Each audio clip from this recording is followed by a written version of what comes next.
Hi everyone, and welcome to my webcast about Effi Briest by Theodor Fontane. This is what we discussed at the most recent Walking Book Club in August. It was actually supposed to be discussed back in March, but obviously we had to postpone due to lockdown. And we had our first meeting in a socially distanced way, where we limited the numbers to 20 walkers and everyone kept a 1 metre distance. Several of us wore masks and it was fine. It definitely worked and I'm really glad we did it, but it definitely lost something of inevitably of the closeness and the kind of ease of a pre-lockdown meeting. But anyway, this is what we're also going to do in September. I would say one thing to bear in mind is that it can be quite hard to hear people because we're all a bit more distanced, and also when people are wearing masks it obviously muffles their voices a bit. So if you are anxious about your hearing ability, perhaps stick to joining in the discussion online for the next couple until we can get a little bit more back to normal. But it was so lovely to see you, those of you who came along to the August walk. So Effi Briest, sorry, I've got all my little notes here. We started off talking about how heavily symbolic this book is. It feels like every paragraph is kind of dense with allusions to things. We started off by talking a little bit about the images of enclosure that come up again and again, and how enclosure can be both a protective thing and also limiting, and how that felt particularly apt for Effi.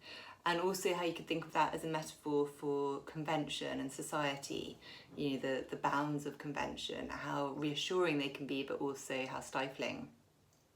So we talked about that a bit, and then just talking a bit more about symbolism. What always strikes me at these walks is however much reading and thinking I do about the book, wonderfully people always come up with things that I'd never thought of. So I've just got written down here a few things.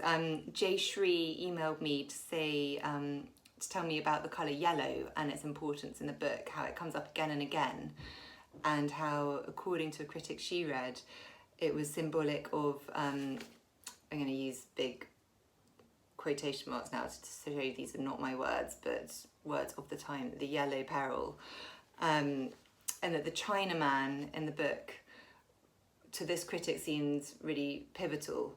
And all these images of yellow referred back to the Chinaman and Germany's uneasy relationship with China at the time, which is a fascinating idea. I didn't know anything about that at all.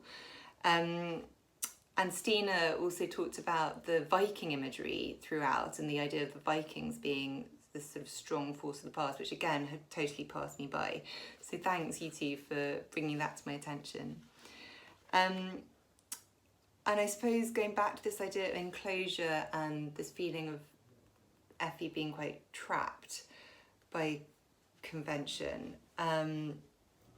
Carol said something very interestingly about how frustrating she found the book because it was a kind of sleeping beauty book, how it was another woman waiting for a man to come and sort of awaken her, and that nowadays we don't really want this sort of archetype anymore, I suppose, but really what we decided in the group as we discussed it was what we want is a strong woman now, and we felt that people wouldn't write a book like this these days. You wouldn't show the woman being quite so passive and preyed upon by the men. You'd show her having much more agency. What else did we talk about? So yeah, then we also talked quite a bit about the mother-daughter relationships in the book, both Effi and her mother, and the complete weirdness of her mother setting Effi up with the mother's former lover and sort of living her life out, her fantasy out through Effi in a way. And then we also talked about Effi and her daughter, Annie, and although we don't really see that much of Effi with Annie, still how heartbreaking it is when we have the scene of their reunion. And someone pointed out there were these sort of two moments of reunion: the first time when she sees her, and then the second time when they actually talk to each other. And I read out that latter scene, and I'm just going to read out the end of it here. Because we all felt in a book where so much of what is written is quite muffled and quite, what's the word, quite removed. I mean, it is a classic. It was written a long time ago, and I think many of us slightly struggled to feel gripped by it. So while quite a lot was not that immediate, there were these moments of bursting intensity, and we felt like this was one of those moments. So she's just had this meeting with her daughter, having been estranged from her because of the affair. And yeah, sorry, this is a real spoiler alert video for anyone who hasn't actually read the book. And Effie kind of nervously chats to her in exactly the way you would expect a grown-up to talk to a child who they don't know that well. She keeps saying, tell me about school, what's your favourite subject? It's a very awkward conversation, and Annie, poor Annie, is completely quiet and reserved, and she keeps saying, oh, well, I will meet you again if I'm allowed, as long as I'm allowed.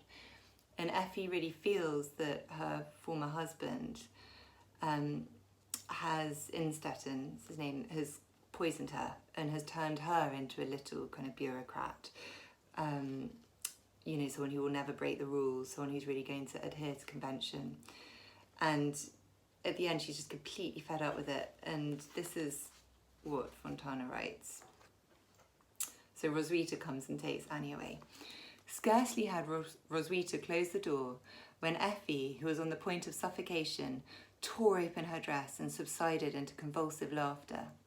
So that's what a reunion's like. And she dashed forward, opened the windows wide and looked for some source of comfort. And in her heart's hour of need, she found something, for there beside the window was a bookshelf, a few volumes of Schiller and Kerner, and on top of the volumes of poetry, which were all the same size, lay a Bible and a hymn book. She picked them up because she had to have something she could kneel and pray to, laid the Bible and hymn book on the edge of the table, just where Annie had stood, and threw herself down in front of them with a violent jerk and said half out loud, God in heaven, forgive me for what I have done. I was a child. No, I wasn't a child. I was old enough to know what I was doing. I did know, and I don't want to take away from my guilt, but this is too much.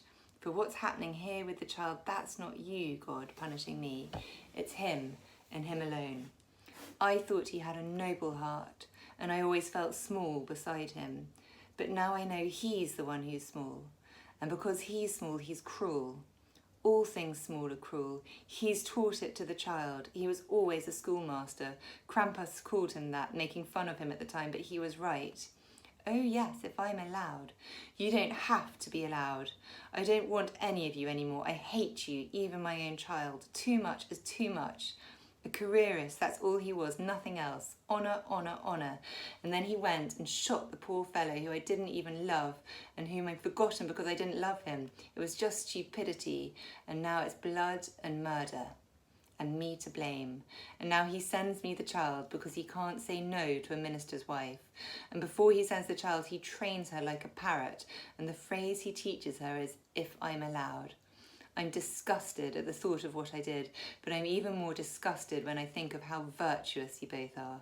Away with you. I have to live, but it won't be forever. When Roswitha came back, Effie was lying on the floor, her face turned away as if lifeless.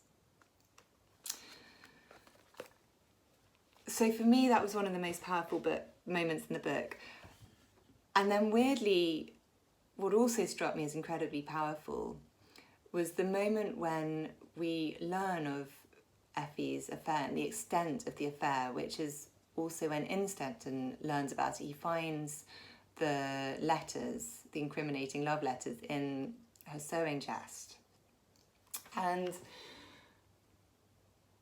I think there's just so many of us said this, that when those letters were found, we almost thought like, what if we didn't know about this? It was this secret that was not only from Innstetten but from us as well.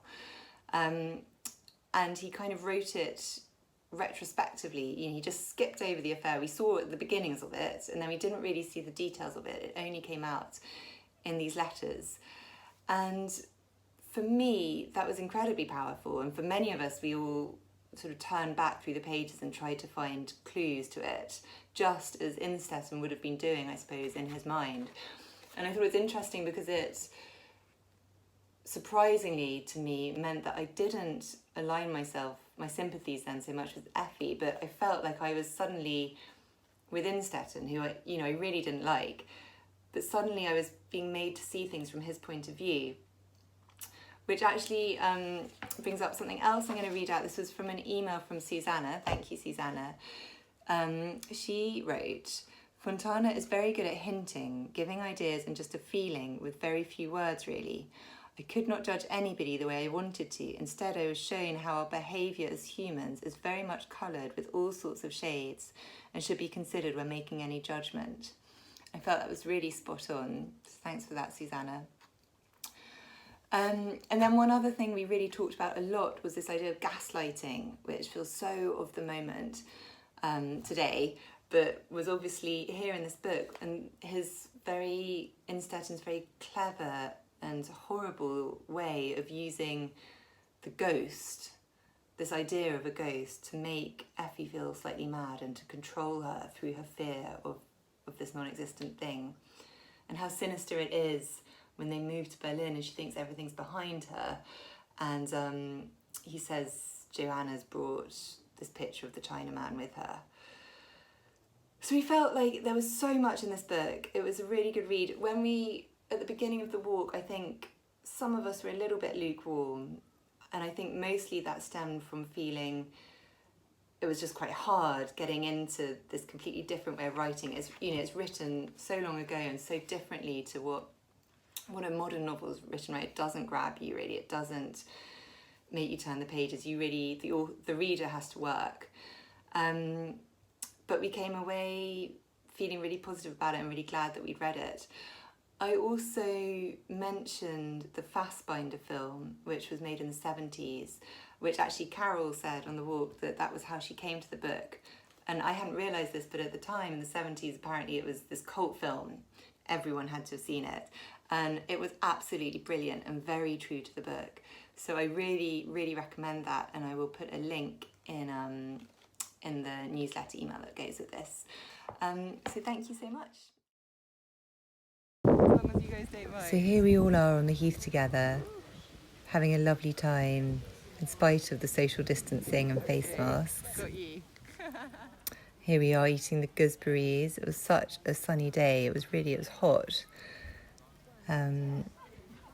Gorgeous day on the heath.